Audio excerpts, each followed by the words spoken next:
おはようございます。画家の木曽です。今日はですね、短い動画ですけども、こちらですね、奈良の長谷寺を描いた作品でございます。秋の紅葉のシーズン、ぜひ皆さん行かれてみてはどうでしょうかというわけではございませんが、屋根のね、こんなとこめっちゃ描いておるわというところ、ぜひぜひ、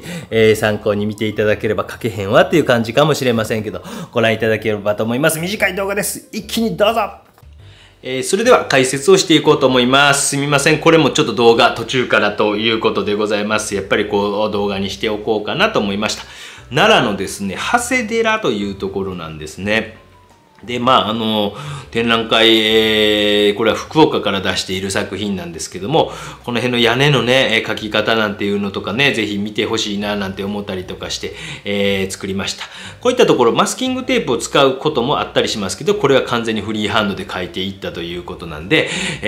細かい描写をしていくところなんていうのも、ぜひですね、この辺ピントがね、頑張れカメラ、自動補正、自動ピント、機能、ありましたね。頑張れっていう感じですけども、この辺はどのぐらいのサイズ感なのか本物見ないとなかなかわからないですけど、ねちねちと描いていっております。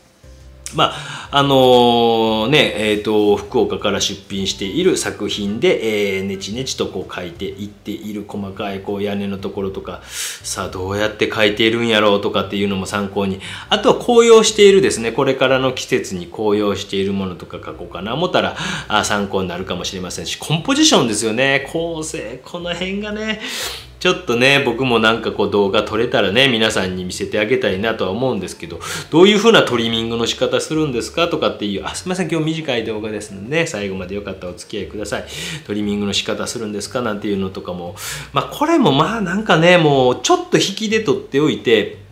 で、あとは部分で撮っておいてとか、もうファインダー、僕らの世代ってもうどうしてもですね、もう一眼レフの僕はミラーレスの状態で撮らないですよ。やっぱもうファインダーを除くも癖がついていて、一眼レフのキャノンの EOS のなんちゃらを使ってます。80D とか違う。もうぼちぼちカメラ買い替えやんとは思うんですけど、それでもこう絵の撮れたりするので、全然問題あれへんなと思ってたりとかするんですけども、もうファインダーを除いてそのフレーミングをこうする癖がもうついてるんですよね。だからスマホで軽くパシャーパシャーって撮る感覚じゃないですよね。こうフレーミングをこう見ながらこう画角を決めるという感覚が、この辺は桜の木を描いていってます。で、毛先にこうピュッとつけた絵の具、赤い絵の具をこうつけていってます。で、やっぱりちょっと引きで撮ってそこからトリミングするっていうこともありますし、引きで撮っておいて全体周りの部分も含め撮る。で、そこからこう局部的に撮るとかっていう。1枚の絵描くのに多分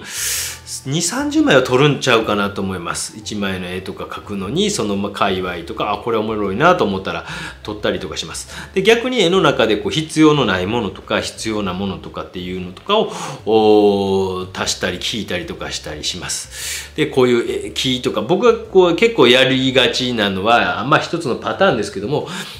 こう隙間から見えるあれですよね。家政婦は三田町というね、家政婦の三田さん、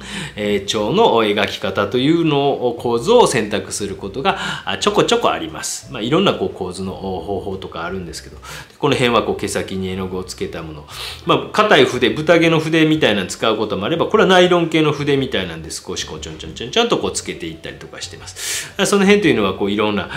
毛先がどんな状態なのか、ちょっとこう傷んでる、これは筆の後ろですね、クリ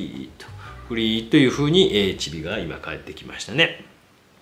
で、この辺というのは枝にちょんちょんとこう絵の具をインパストして少し絵の具を厚く塗っていったりとかしてます。こういうふうにこう絵の具のこう微妙なこう質感みたいなのを変えていきながら途中段階も描いていくということをしていってます。明るい色を点々とこう置きながら、枝もですね、一本の線をビューッとこう描いてしまうだけじゃなくて、やっぱりちょんとこうなんて光が当たっている部分ってそんな全部ね均一に当たるってことないじゃないですか。こういうふうにぐちゃぐちゃとこうしたような状況っていう時はないと思います。で、この絵に関してはちょっと右側の方っていうのはちょっと寂しくなったんで、そこのところは少しこう、構成上少し絵の中で変えたりとかしてます。完璧に写真でも構図が決まるということではなくて、絵の中で結構変えていったりとかもします。よくこう本当にこう写真をそのまま写すということを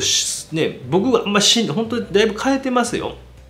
その辺というのは、ある程度近いかなというふうには思うんですけども、変えたりします。書きながら、もうちょっとこっちにここに白い線があってもええかなとか、ここにこういうのあってもええかなとかっていうふうにして、ちょっとずつ変えたりします。そういう嘘はどんどんついていいわけですよね。見る人っていうのはそこまで知らないので、どんどん嘘をつけるならついていってみてください。で、この辺というのは一層目を置いて、まだ乾かんうちに、絵の具をトントントントンとこう置いて、弟くんが号泣してます。イヤイヤ期というのが始まってます。もうすぐ嫌って言います。もう口癖です。嫌。全然嫌ちゃうくせにね。で、この辺は毛先に絵の具を置いて、カドミウムレッド何ドットでいうのとかを置いて、トントントントントントンっていう風にやってます。今回これは豚毛の筆使ってますね。ちょっと絵の具厚くしたいのかなというところとかは、少し豚毛の筆使ったりとかしていってます。そして完全に乾燥後です。すみません。またぶっ飛んでますけど、完全に乾燥後。明るい屋根の面とかをこうね、半透明ぐらいの色で、スカンブル的に下の絵の具がちゃんと見えつつもで指ですり込んだりとかして、スカンブル的に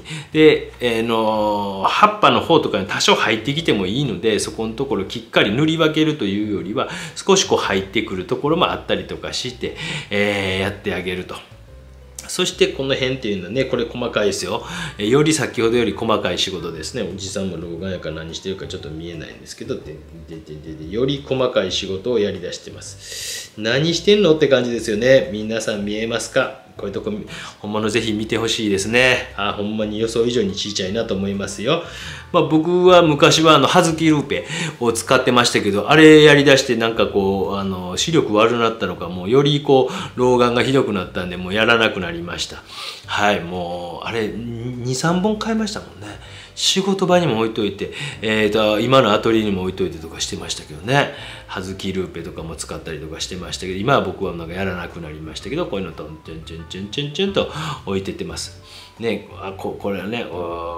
カメラ自体がねちょっと動いてますもんね。これ三脚立ってるけどちょっと動いてるなとか、てんてんてんてんてんてん、こんなのを全部屋根のところにしてます。うわー細かいわね、やってられへんわって感じですよね。こういうのは本物見ないと絶対わからないと思います。何しとんねんっていうことですね。そしてこういうところは奥はね、ちょっとこう空気遠近法的にはスカンブルといって、半透明ちょっと紫色全面にこう塗ってあるんです。これ完成油をね、塗ってある上にちょっと白っぽいのとブルーグレーみたいな色とかを少し置いて、下の紫と混ざり合ってこう奥行き、わかりますか？ちょっと空気遠近法っていう方法。遠近法にもいろんな種類があります。遠近法の動画も上げてます。もう何でも上げてますね。もうちょっとでも引っかかったら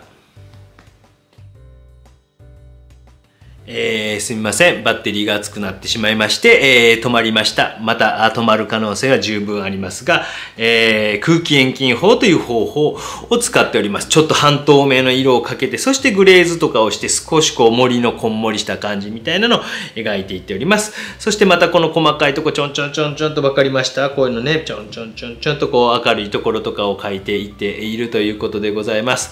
もうこの辺もね、本当にもう本物ぜひ機会あれば見ていただければと思うんですけども、これは名古屋まで行くのか否か分かりませんが、こういった感じでちょんちょんと書いていってます。空気遠近法とですね、そういったものを利用しつつ、まだこの段階ではこうね、葉っぱの方に白っぽいのが入ってきてたりしてますけどね。細かい描写とかをちょんちょんちょんちょんとしていくということをしたりとかですね。本当にこう、細かい仕事しんどくないですかって言われることようありますけども、特にもう慣れてしまっているのでそんな大したことはないかなというふうに思いながら、そしてハイライトとかもまた緑とかを描いたりとかをするような仕事とかもしていったりとかするんですけど、グレーズしたり半透明かけたり透明かけたり、また細かい描写したりとか、大きな仕事でねグレーズしたりとかっていうふうなことをしていってます。本当にもう季節的にいい時期にかけるだけこう写真撮ったり、もうぜひですね、僕はスケッチ現場とかでこれが公開されている前後には私もまた白馬とか行っていると思うんですけども、いい季節にぜひぜひこう行かれたらいいかなというふうに思うんですけども、できるだけこういろいろ写真撮って引きでも撮ってね、でそれをこうまたトリミングしてみたりとか、この辺りも絵になるかなとかっていうのとかですね。どうしてもこう、なんか1枚だけパシャッと撮るんじゃなくて、もういっぱい撮ってください。その界隈、ダーッと。で、撮って、使えるかどうか。で、細かい描写とかも、こう、点描とかをしていきながら、最終的には書き込みとかをしていくんですけど、とにかく今デジタルカメラの時代ですから、ちょっとこう、USB のこうね、メモリーカードみたいなのとかを、ちょっとこう、多めに撮れるやつとかを用意しておいて、風景よとかっていう風に書いて、ですね、そうか、皆さんスマホかもしれませんよね。スマホかもしれませんけど、私はデジタルキャメラを使っております。一眼レフのデジタルキャメラ。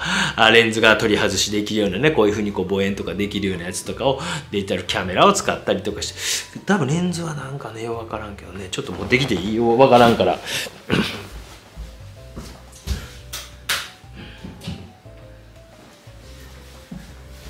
自分でこう、もうレンズだけは別に買って、もうこんなやつ、こんなやつ。EOS の 80D で、これはレンズだけはシグマのやつです。これなんていうの、何ミリというの 24×105 ミリっていうの。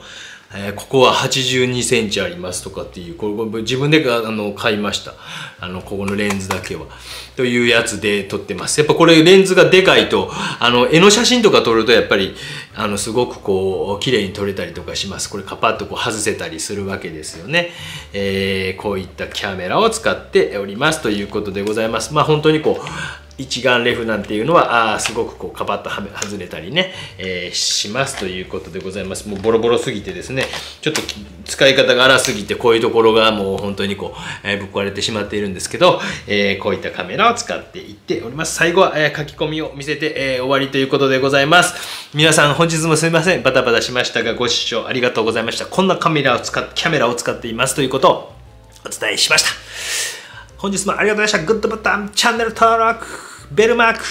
ぜひ